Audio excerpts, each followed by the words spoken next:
ధర్మంలో ఉన్నటువంటి గొప్పతనాన్ని తెలియజేయడానికి అనేక రకమైనటువంటి అధ్యయనాలు చేసిన తరుణంలో ఈ రోజున హైందవ మహాశంకారావం అనేటువంటి కార్యక్రమాన్ని విజయవాడలో నిర్వహించడం జరిగింది. మన పెద్దలందరూ కూడా ఈ యొక్క దివ్యమైనటువంటి మన మంచి కార్యక్రమానికి మేమందరం కూడా ఈ ఆటపాక వాసులు, చుట్టుపక్కల పరిసర ప్రాంత మహా ప్రజలందరూ కూడా హైందవ సోదరులు, హిందూ మత ప్రచారకులు, అనేక రకాలైనటువంటి భక్తులు కూడా దీనికి విచ్చేస్తున్నాం. మేము సుమారుగా 1000 మంది దాకా నుంచి బయలుదేరి ఆ యొక్క శంకారావాన్ని మహా విజయవంతం చేయాలని అత్యంత భక్తి ప్రపత్తులతో ఆ రాముడి యొక్క అనుగ్రహంతో ఈ యొక్క ఆటపాక నుండి మన యొక్క హనుమాన్ సేవా సంఘం మరియు విశ్వ హిందూ పరిషత్ వారి యొక్క ఆధ్వర్యంలో ఈ యొక్క దివ్యమైనటువంటి ఈ మహాయాత్రను ఇప్పుడు ఈ శుభదినంలో ప్రారంభిస్తున్నాం.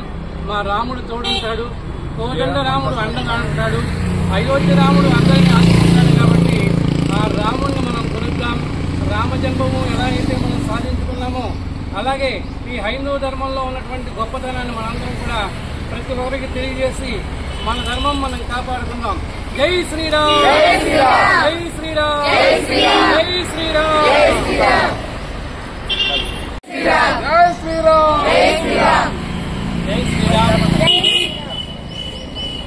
హైందవ మహాసోదరులందరికీ కూడా ఈరోజు ఒక మహాశుభదినం.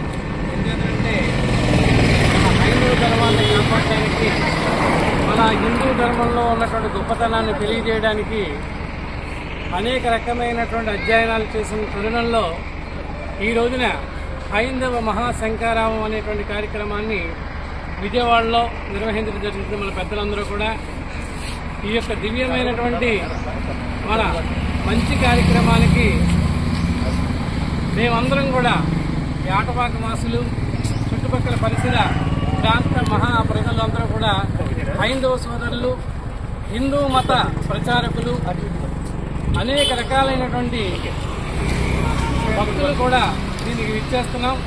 మేము సుమారుగా 1000 మంది దాకా నుంచి బయలుదేరి ఆ యొక్క శంకారావాన్ని మహా విజయవంతం చేయాలని